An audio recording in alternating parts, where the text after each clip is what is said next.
Welcome back. I'm Tyler here with my brother Ryan, and today we are breaking down the Dallas Cowboys 3-round mock draft and the players that we selected for them. But before we do that, be sure to like, subscribe, and ring the bell to get notified whenever we do more Dallas Cowboys mock drafts. We have 3-round, 7-round, and individual mock drafts leading up all the way to the 2024 NFL Draft.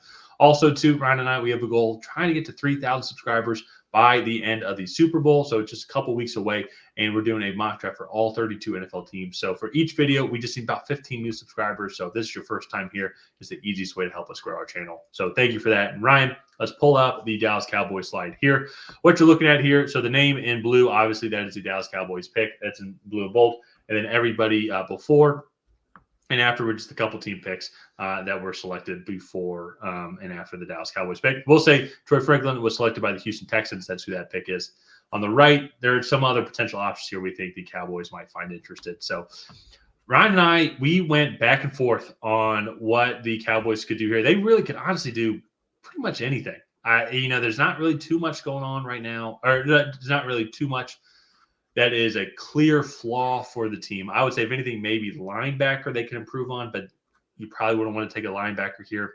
I mean, maybe you'd want to kind of do what the Lions did and take Edgerrin Cooper or Jeremiah Trotter early, like how they took Jack Campbell early just because they thought he wouldn't be there by their second pick.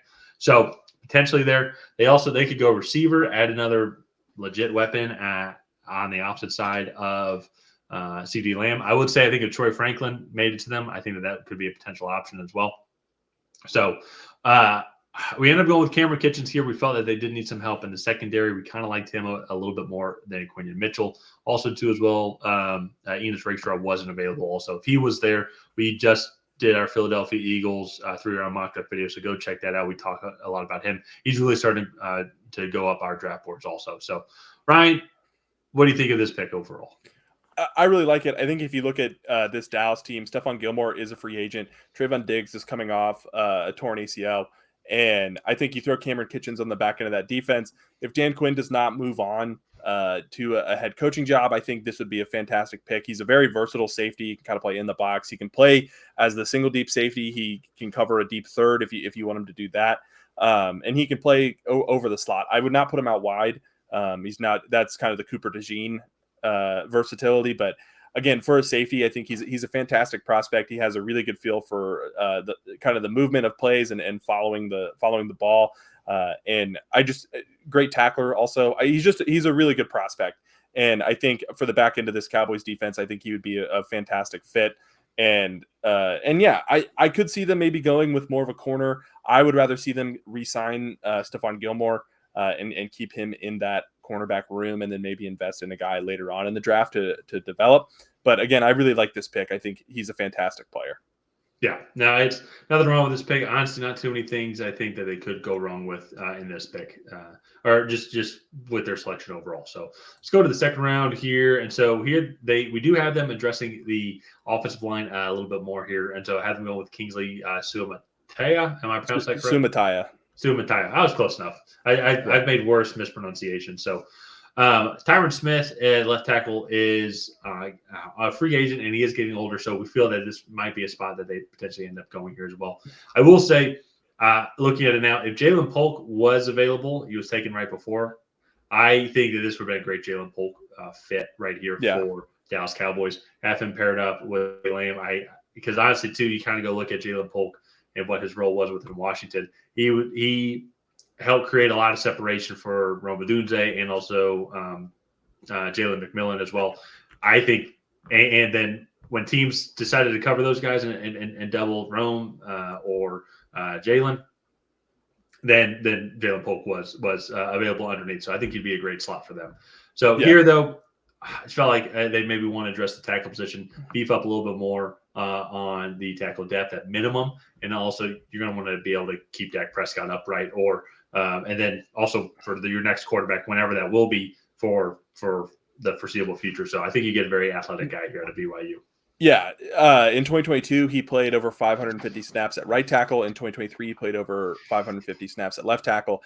To me, even if Tyron Smith comes back for a season or two, I think you have Kingsley Suamataia to kind of be that backup swing tackle and the heir apparent in that room. And trust me, as a Patriots fan, you want to keep that going, because as soon as that falls off the cycle of young talent, your offensive line goes to complete crap. You start drafting and filling in needs immediately. You want to have that plan at the offensive line spot, especially a position as crucial as left tackle. So let's get into their third pick here.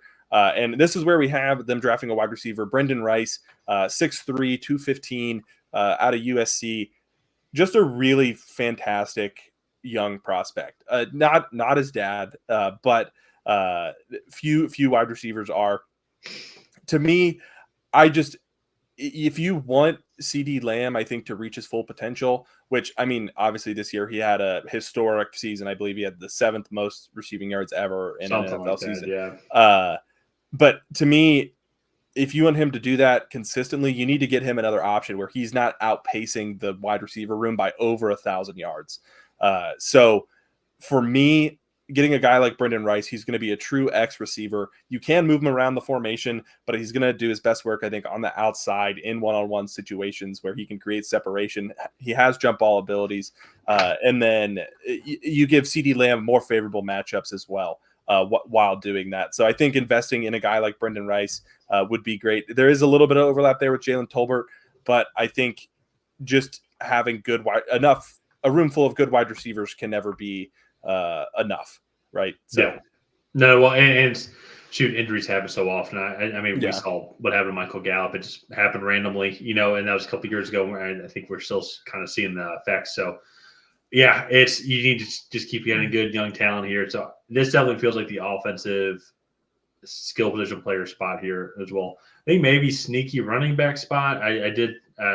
You do see Jonathan Brooks there. I know he's coming off an ACL injury, but I'll have to see how they feel about that, and also see kind of how far he falls at just in general. But I feel like Jerry would love to have him in a Dallas uniform, since he is the Texas Longhorns best one of the better running backs from last season. So, but in general, this is the 3-round mock draft overall. And so not Troy Franklin.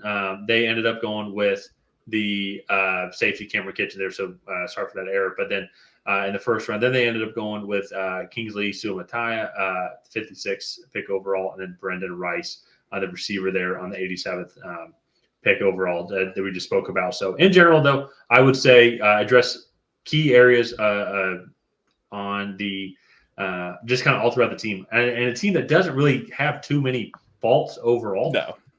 And so I think they're getting good players, good values for each one.